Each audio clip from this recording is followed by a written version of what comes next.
Phoenix, Arizona, 1983. A 7-year-old girl vanishes after swim practice on a scorching summer afternoon. For 42 years, her family searches desperately. Police find no answers, the case goes cold. Then in 2025, construction workers unearth remains that lead to a DNA breakthrough. Brynn Halverson is finally identified. Her family receives closure they waited over 4 decades for, and a killer is brought to justice. How did urban development and forensic science finally solve a mystery that haunted Arizona for generations? Stay with us as we uncover this tragic case. Hello and welcome to the DNA Archives, where we dive deep into cold cases, missing persons, and the mysteries that DNA finally solves. If you're drawn to stories where persistence meets science and families find peace after decades of uncertainty, you're in the right place. Please hit the like button, drop a comment below, and subscribe so you never miss a case. Now let's go back to where this heartbreaking story began. August 9th, 1983, Phoenix, Arizona. It was a Tuesday afternoon. The temperature had reached 112 degrees, the kind of desert heat that makes asphalt shimmer and car steering wheels too hot to touch. Most people stayed indoors during the hottest part of the day, but the Roosevelt Park Municipal Pool was packed with children seeking relief from the brutal Arizona summer. Among them was 7-year-old Brynn Halverson. She had been taking swimming lessons at the pool for 3 weeks, every Tuesday and Thursday afternoon at 3 o'clock. Brynn was tall for her age, athletic, with sun-bleached brown hair that turned almost blonde in the Arizona sun, freckles across her nose, and hazel eyes that sparkled when she smiled. She loved swimming, loved the feeling of being underwater, loved competing with the other kids to see who could hold their breath longest. That afternoon she wore a turquoise swimsuit with pink stripes, flip-flops decorated with cartoon fish, and carried a beach towel with dolphins on it. Brynn's family had moved to Phoenix 2 years earlier, when her father, Captain James Halverson, was transferred to Luke Air Force Base. James was a fighter pilot. Disciplined and precise, he ran the household with military efficiency. Her mother, Nicole Halverson, was a high school English teacher. She had summers off and usually picked Brynn up from swim practice. They also had a younger son, Derek, who was 4 years old. He usually came along for pickup, playing in the shallow end while they waited for Brynn's lesson to finish. That Tuesday, Nicole was running late. She had taken Derek to a doctor's appointment that went longer than expected. Traffic on the I-10 was backed up from an accident. She called the pool from a payphone at a gas station, spoke to the swim instructor, a college student named Tiffany Morrison. "I'm stuck in traffic," Nicole said, her voice stressed. "Can Brynn wait in the office until I get there? I'll be maybe 20 minutes. Tiffany assured her it was fine. "No problem, Mrs. Halverson. I'll keep an eye on her." Brynn's lesson ended at 4 o'clock. She climbed out of the pool, wrapped herself in her dolphin towel, squeezed water from her hair. The other children were being picked up by parents. The pool area was busy, people coming and going, the lifeguard watching the remaining swimmers. Tiffany told Brynn to change out of her wet swimsuit in the locker room, then wait in the front office. "Your mom will be here soon." Brynn nodded, grabbed her bag, headed toward the girls' locker room. Tiffany went to help another student who was struggling with a backstroke technique. The pool was loud with splashing and children's voices.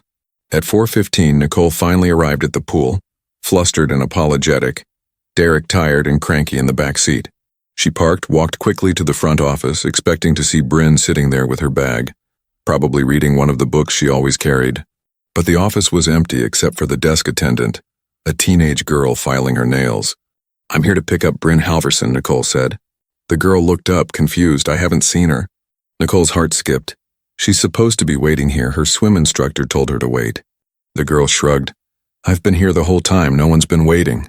Nicole felt panic rising. She walked quickly back to the pool area, found Tiffany putting equipment away. "Where's Brynn?" Tiffany turned, surprised. "I told her to change and wait in the office. Isn't she there?" "No, she's not there." The two of them checked the locker room, called Brynn's name, looked in the bathroom stalls. Empty. They checked around the pool, behind the snack bar in the parking lot. No Brynn.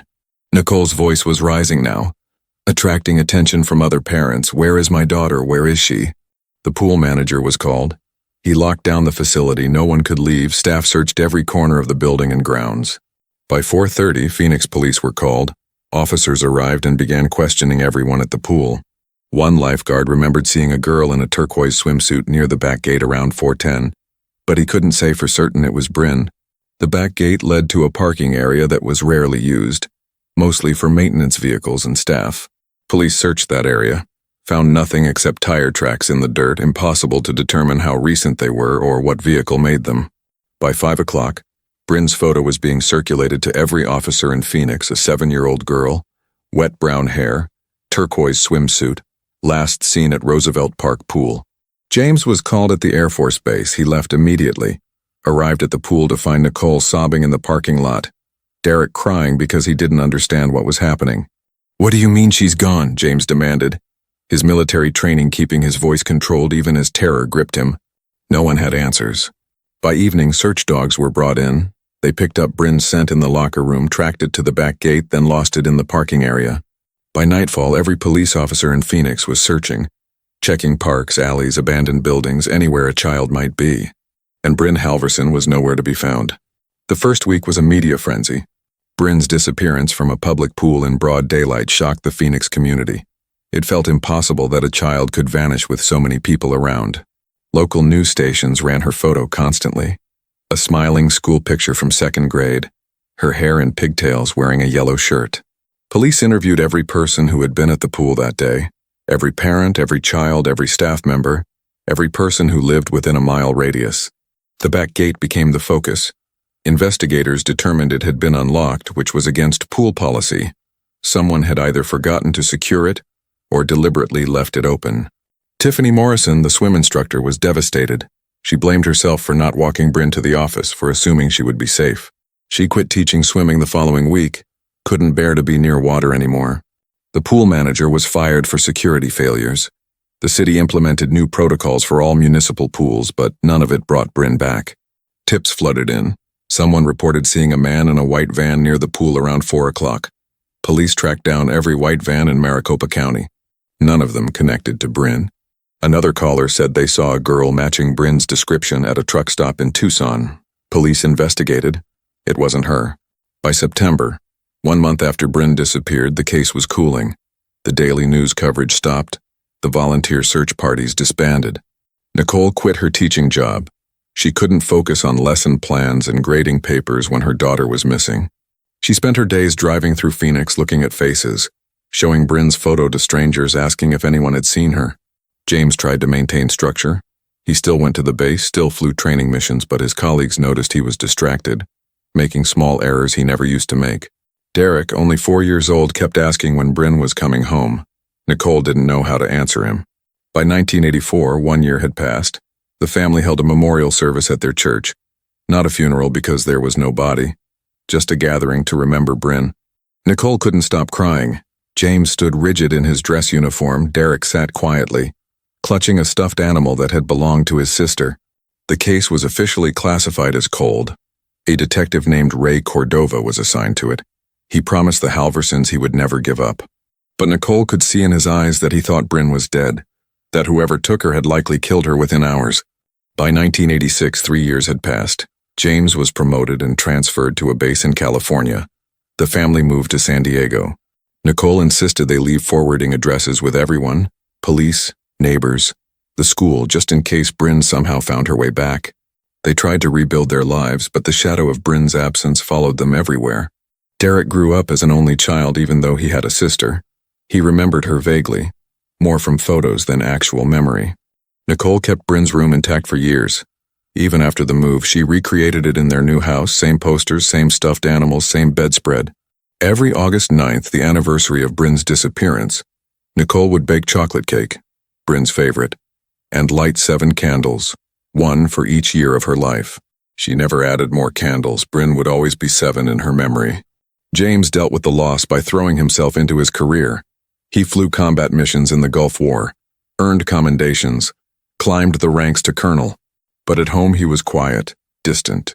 The military discipline that had always been his strength became a wall between him and his family. By 1995, 12 years had passed. Derek was 16, preparing for college, trying to figure out who he was in the shadow of a sister he barely remembered. Nicole joined support groups for parents of missing children. She found solace in talking to people who understood the unique agony of not knowing. She became an advocate. She lobbied for better tracking systems for missing children, for national databases that could cross-reference cases. If she couldn't find Brynn, maybe she could help find someone else's child. James retired from the Air Force in 2003 after 30 years of service. He and Nicole moved back to Arizona, drawn to the place where they had lost Brynn. They bought a small house in Scottsdale, not far from Phoenix, close enough to visit Detective Cordova, who was still working, still keeping Brynn's file active. By 2010, 27 years had passed. Nicole was 63 years old. James was 65. Derek was 31, married with a daughter he named Brynn in honor of the aunt she would never meet. They had all learned to live with the loss, but it never got easier. It just became part of their daily existence, like breathing. Nicole still drove past Roosevelt Park sometimes. The pool had been renovated twice since 1983, looked completely different, but she could still picture exactly where Brynn had been standing the last time she saw her. By 2020, 37 years had passed. Nicole's health was declining. She had survived breast cancer, now battled arthritis and high blood pressure. James had developed Parkinson's disease. His hands shook, his movements slow and deliberate. They talked sometimes about dying without knowing what happened to Brynn. The thought was unbearable but increasingly likely. Detective Cordova had retired in 2015. The case was now handled by a younger detective named Maria Santos, who reviewed it occasionally but had no new leads. Then in March 2025, everything changed. A real estate developer purchased a large tract of land in North Phoenix, planning to build a new residential community. The land had been vacant for decades, mostly desert scrub and abandoned lots. On March 12th, excavation crews were clearing the site, digging foundations, when a backhoe operator noticed something unusual in the dirt. He shut down the machine, climbed down to look closer. What he found made his blood run cold. Fragments of bone, small, clearly human, partially buried beneath decades of desert sand. March 12, 2025. The construction site was immediately shut down. Phoenix police and forensic teams arrived within the hour. Dr. Amanda Cruz, the Maricopa County medical examiner, supervised the careful excavation of the remains. The bones were small, fragile, belonged to a child approximately 6 to 8 years old at time of death. The remains had been buried in a shallow grave. The dry Arizona desert had preserved them better than a wetter climate would have. Along with the bones, investigators found scraps of fabric, turquoise and pink, badly deteriorated but the colors still faintly visible. They also found small plastic objects, flip-flops with decorative elements that had survived the decades. The pattern suggested cartoon fish. Detective Maria Santos was called to the scene. She looked at the evidence and felt her stomach drop. She had reviewed Brynn Halverson's file just 6 months earlier, knew every detail by heart. 7 years old, turquoise swimsuit with pink stripes, flip-flops with fish decorations, disappeared August 1983. She called Dr. Cruz over, pointed to the fabric samples. "I think I know who this is." The location was significant. The construction site was less than 3 miles from Roosevelt Park Pool, in an area that had been undeveloped in 1983. Back then, it was desert wasteland, isolated, the kind of place someone could bury a body without being seen. Detective Santos immediately contacted the Halversons. Nicole was 83 now. James was 85, both living in an assisted living facility in Scottsdale. "Mrs. Halverson, this is Detective Maria Santos from Phoenix PD. I'm calling about Brynn's case. We've found remains that we believe may be her." Nicole's hand started shaking. After 42 years, she might finally know. "We need a DNA sample from you to confirm the identity. Can we send someone to you?" Nicole agreed, her voice barely audible. Derek was contacted. He drove from his home in Tempe to be with his parents. The DNA samples were collected. Nicole's cheek swab, James's as well. Derek provided one too to strengthen the comparison. Now came the agonizing wait. 2 weeks later, on March 26, 2025, Detective Santos called with the results. "Mrs. Halverson, Mr. Halverson, the DNA is a match. The remains are Brynn. I'm so very sorry." Nicole cried, not just from grief but from a strange sense of relief. After 42 years of not knowing, she finally had an answer. James sat in silence, tears streaming down his weathered face, his Parkinson's making his hands shake even more.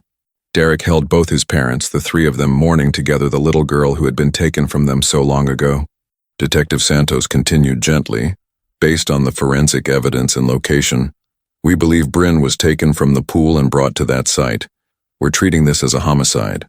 The cause of death couldn't be determined due to the condition of the remains, but the manner of burial suggested she had died shortly after being taken."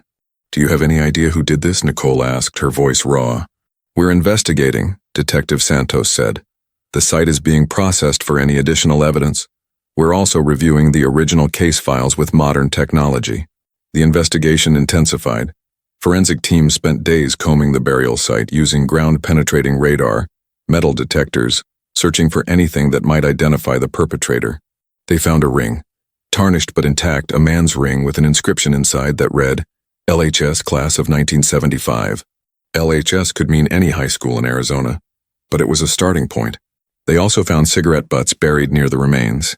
DNA was extracted, degraded but usable, run through every database available. No immediate match, but the profile was entered into CODIS, the national DNA database, with alerts set for any future matches. Detective Santos pulled the original case files, started re-interviewing people who were still alive, who had been at the pool that day. Most were in their 60s now, memories faded, but a few remembered details. One former lifeguard, now a retired teacher, remembered a maintenance worker who had been at the pool that day, fixing a pump in the back area. He was creepy, the lifeguard said. Always watching the kids made me uncomfortable, but I didn't say anything back then. I was just 19. I didn't want to cause trouble.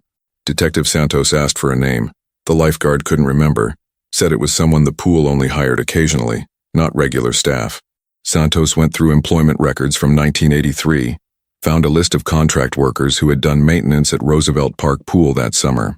One name stood out, Leonard Harris. He had been hired in July 1983 to repair pool equipment, worked there on and off through August. He was let go in September after complaints about his behavior. Parents had reported he stared at children inappropriately. The pool manager decided not to renew his contract. Detective Santos ran Leonard Harris through the system. What she found was chilling. Harris had been born in 1957, graduated from Lincoln High School in Phoenix in 1975. The ring inscription matched. He had a criminal record. Arrested in 1979 for indecent exposure near a playground. Charges were reduced to a misdemeanor. He served probation. In 1985, 2 years after Brynn disappeared, he was arrested again for attempted kidnapping in Tucson. This time, he went to prison for 8 years. After his release in 1993, he moved to Nevada, lived there until 2008 when he was arrested for possession of child exploitation material, sentenced to 15 years in federal prison.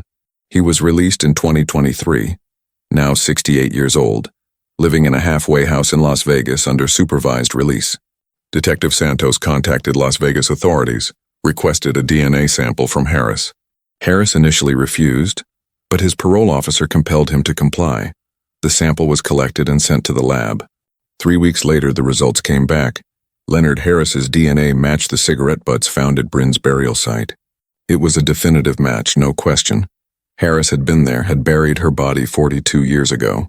On April 20th, 2025, Leonard Harris was arrested at his halfway house and extradited to Arizona to face murder charges. After 42 years, Brynn's killer had been found.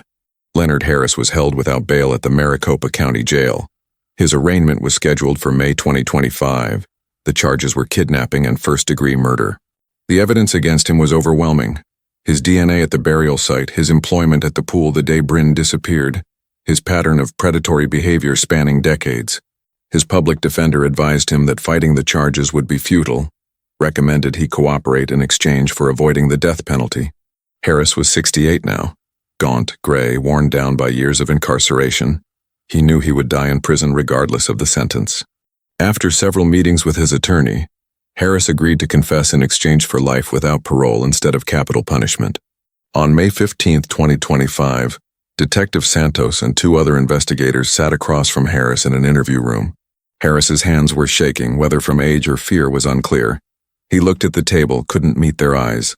"Tell us what happened on August 9, 1983, Detective Santos said, her voice firm but not harsh. Harris took a breath, then began speaking, his voice barely above a whisper. He said he had been at the pool that day doing maintenance work on a filtration system in the back area, near the rarely used gate. He had noticed Brynn in the pool, watched her during her lesson. Something about her caught his attention in a way he knew was wrong. When the lesson ended and the other children were being picked up, he saw Brynn walk toward the locker room alone. He had unlocked the back gate earlier in the day. He admitted he did it deliberately in case an opportunity presented itself. He waited near the gate. When Brynn came out of the locker room in her street clothes carrying her bag, he approached her. He told her he was friends with her swim instructor, that there was a problem with her mother's car in the back parking lot, that he would take her there. Brynn trusted him. He was an adult, he worked at the pool, she followed him through the back gate. His truck was parked in the maintenance area. He told her to get in, said they would drive around to find her mother. Once she was in the truck, he drove away from the pool, headed north into the desert.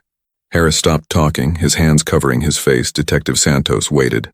"What happened then?" she prompted. Harris's voice cracked. "I don't know what I was thinking. I wasn't thinking." She started crying, asking for her mom. I panicked. He said he drove to an area he knew was isolated, pulled off the road into the desert scrub. Brynn was trying to open the truck door, screaming. He covered her mouth to quiet her, held his hand there too long. She stopped breathing. Detective Santos felt sick but kept her expression neutral. "What did you do after she died?" Harris said he sat in the truck for over an hour, terrified, realizing what he had done. Then he wrapped her body in a tarp he had in the truck bed, dug a shallow grave with a shovel he used for work, and buried her. He threw her bag, her towel, everything into a dumpster miles away, drove back to the pool, acted like nothing had happened. When police questioned him days later, he lied, said he had left the pool before 4 o'clock. No one could confirm or deny it, so he was cleared. He lived with what he did for 42 years. He moved to different states, committed other crimes, went to prison. But Brynn haunted him every single day. "I knew eventually I'd get caught," Harris said quietly. "I almost turned myself in 100 times, but I was too much of a coward." Detective Santos recorded every word. When the confession was complete, she left the room without saying another word to him. She called the Halversons immediately, told them Harris had confessed, gave them the basic details without the graphic parts. Nicole sobbed. It was the closure she needed, but the details were almost too much to bear. James, his Parkinson's worse than ever, simply nodded, his face expressionless, decades of military training keeping his emotions contained. Derek asked the question they all wanted to know. Did she suffer? Detective Santos chose her words carefully. Based on his account, it happened quickly. She wouldn't have been afraid for long. It was minimal comfort, but it was something. On June 10, 2025, Leonard Harris formally pleaded guilty to all charges in exchange for life imprisonment without the possibility of parole. The Halverson family attended the hearing, Nicole in a wheelchair now, too weak to stand for long, James beside her, Derek supporting both of them. The judge asked if the victim's family wanted to make a statement. Derek stood, walked to the podium, looked directly at Harris. "You took my sister from us 42 years ago. You stole her childhood, her future, everything she could have been. You destroyed my parents. They spent their entire lives searching for her, never knowing if she was alive or dead." Harris kept his head down, didn't look up. Derek continued, "My mother is 83 years old, my father is 85. They don't have much time left, but at least now they can have peace. At least now they can say goodbye properly." His voice broke. Brynn was 7 years old. She loved swimming. She loved dolphins. She deserved to grow up. And you took that away. The courtroom was silent except for Nicole's quiet crying. The judge sentenced Harris to life without parole. He would die in prison. There would be no appeals, no second chances. Harris was led away in shackles. He glanced back once at the Halverson family, but Derek refused to make eye contact. "That man doesn't deserve our attention anymore," Derek said to his parents. "This is about Brynn now, not him." On July 15, 2025, Brynn Halverson was finally laid to rest at National Memorial Cemetery of Arizona, where her father would eventually be buried too. The funeral was attended by hundreds, retired Air Force personnel in dress uniform, members of missing children advocacy groups, people who had never met Brynn but had followed her case for decades. Derek gave the eulogy, his voice steady despite the tears. "Brynn loved the water. She loved laughing. She loved life. She was taken from us far too soon, but she will never be forgotten." Nicole sat in her wheelchair beside the casket, holding a small stuffed dolphin, the same one Brynn had loved as a child. When it was time to lower the casket, Nicole placed the dolphin inside. "Swim free now, baby girl, swim free." It has been several months since Brynn Halverson was finally laid to rest. Several months since Nicole and James got the answers they waited 42 years to receive. The pain hasn't disappeared. Grief this deep never fully heals, but there is something different now. Something that allows them to breathe a little easier. Closure. Nicole visits Brynn's grave every week.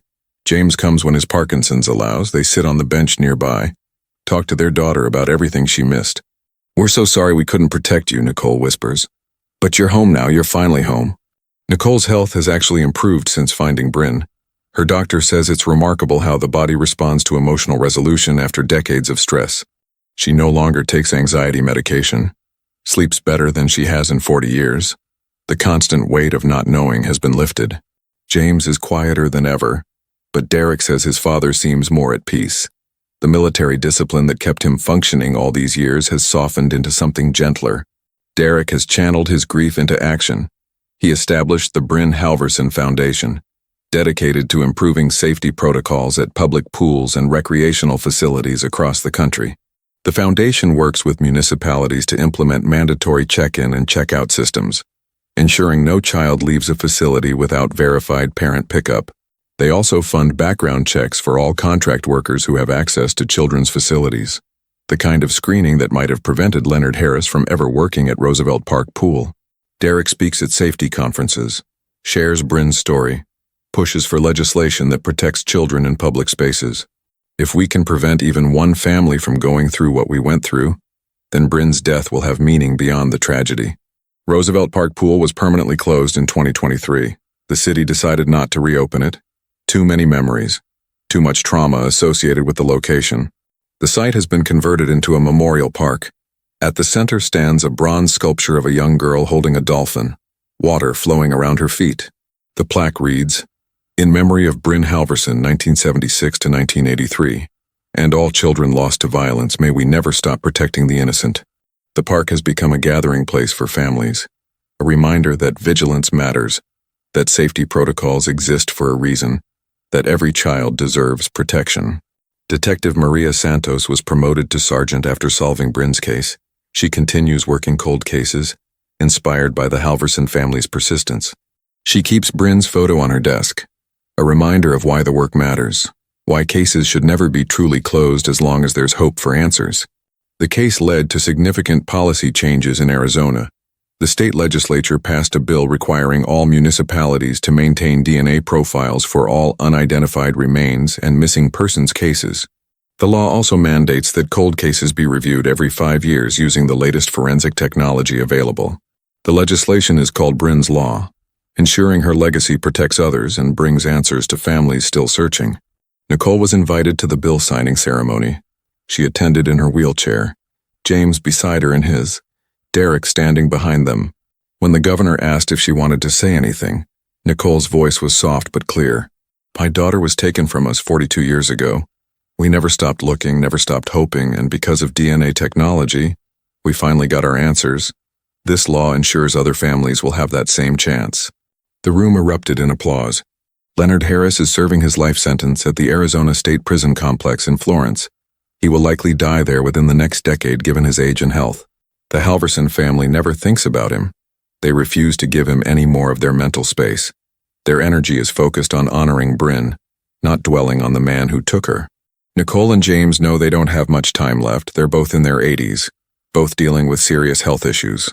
But they've told Derek they can finally rest now. They can leave this world knowing Brynn is at peace, knowing the truth came out, knowing justice was served. Derek's daughter, little Brynn, is now 14 years old. She knows the story of the aunt she was named after. She wears a necklace with a dolphin charm and Brynn's initials. She volunteers with her father's foundation, speaks at schools about water safety, about staying vigilant, about honoring the memory of those who came before. DNA doesn't forget, even when buried in desert sand, even when 42 years pass and memories fade, even when killers think they've gotten away with their crimes, DNA remembers. And because of that, families like the Halversons can find peace, can finally say goodbye, can honor their loved ones with the truth they deserve. Brynn's story is a reminder that justice may be delayed, but it doesn't have to be denied, that science and determination can uncover even the darkest secrets, and that a family's love survives everything, even death. If this story moved you, please take a moment to hit the like button. It helps us continue bringing stories like Brynn's to light, stories that need to be told, stories that deserve to be remembered. Leave a comment below, share your thoughts, tell us how cases like this impact you. We read every single one and we're grateful for this community. And if you haven't already, please subscribe to the DNA Archives. We're committed to bringing you more cold cases, more mysteries solved through DNA, more stories of truth, justice, and families who never give up. Thank you for watching, thank you for caring, and remember, The truth is always worth searching for, no matter how long it takes, no matter how deeply it's buried. We'll see you in the next case.